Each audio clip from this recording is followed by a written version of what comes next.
Halo semuanya, selamat datang kembali di video ketiga kali ini. Dan sebelumnya kita sudah buat tampilan untuk tampilin tabel kan. Nah, tabelnya ini sudah saya buat jadi tampilan pakai CSS dan Bootstrap. Dia sudah jadi canggih seperti ini. Nah, kali ini kita akan buat untuk inputnya. Jadi untuk inputnya pertama kita buat dulu satu form input. Kalau input kita buatnya form, tapi sebelum itu kita ikutin style yang sudah ada. Kita pakai div dengan kelas card.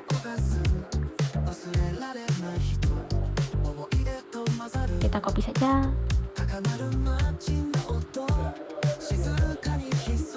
Betul ini sorry ya, soalnya ternyata video tadi saya lupa untuk record audio, jadi saya sekarang voice over. Nah, sekarang kita masukin judulnya add Valkyries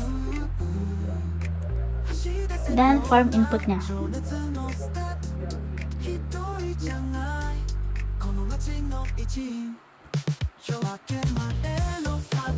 Metodenya kita buat post karena kita mau mengirim data.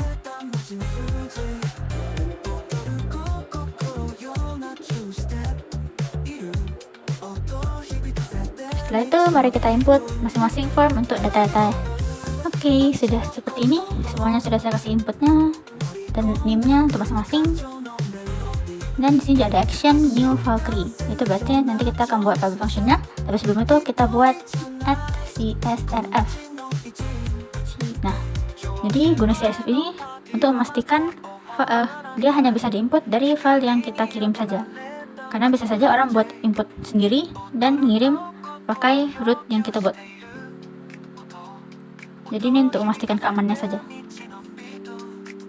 Kalau misalnya kita nggak pakai CSRF ini, nanti dia nggak bisa input juga sih. Jadi ini wajib. Oke, setelah itu mari kita buat public function untuk new Valkyrie. Nah, kita buat dulu controller baru. Jadi cara buat controller itu kita ketik php artisan make controller. Cara ngertiinnya mudah ya, kita selalu awalin dengan php artisan lalu buat controller. Yang migration juga kemarin make migration dan make model. Dan setelah itu kita masukin nama controller barunya,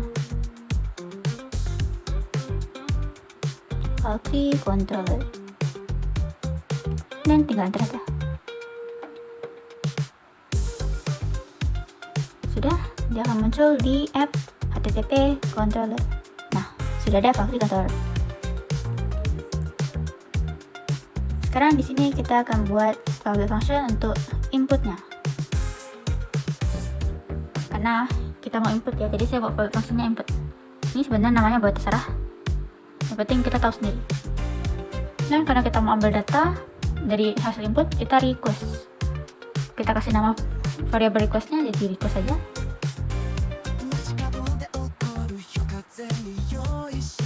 Dan kita panggil data-data dari yang kita request. Kita simpan semua data itu dalam variable data.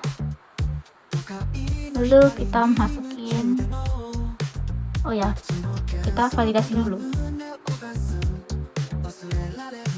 Validasi ini gunanya untuk kasih kondisi-kondisi ke input yang kita letak. Misalnya di input pertama kita mau dia minimal segini, minimal 5 kata lah atau 5 huruf. Atau misalnya kita mau buat dia harus diisi, bisa juga kita kosongin, berarti dia nggak harus diisi. Kalau di sini saya mau buat file name-nya itu atau nama Valkyrie-nya wajib diisi. Jadi kita tambahin request.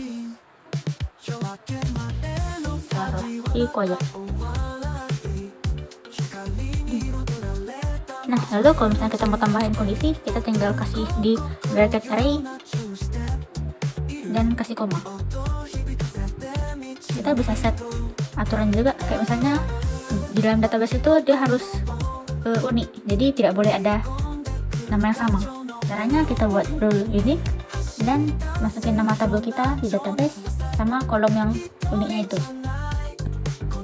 Oke, selanjutnya saya mau buat tipe dan lain-lain. Oke, nah nampak kan sih bedanya.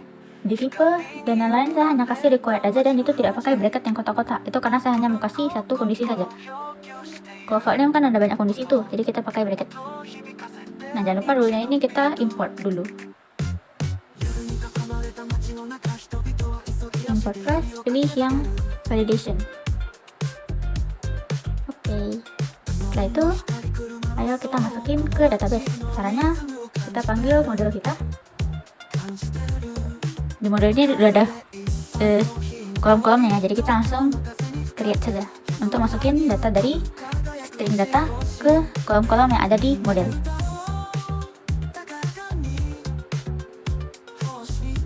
Dan bawahnya juga setelah sudah di insert, kita return. Oh ya, bagian sini jangan lupa titik 2, ini ada 2 kali.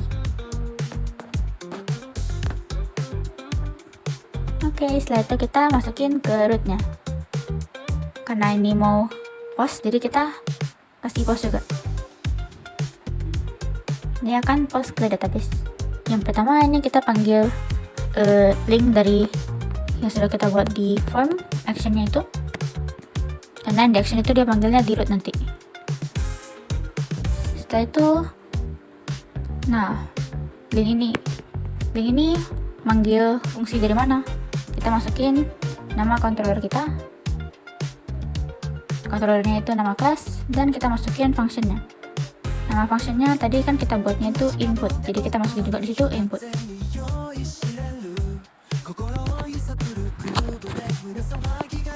Oke, kalau sudah, mari kita coba tes.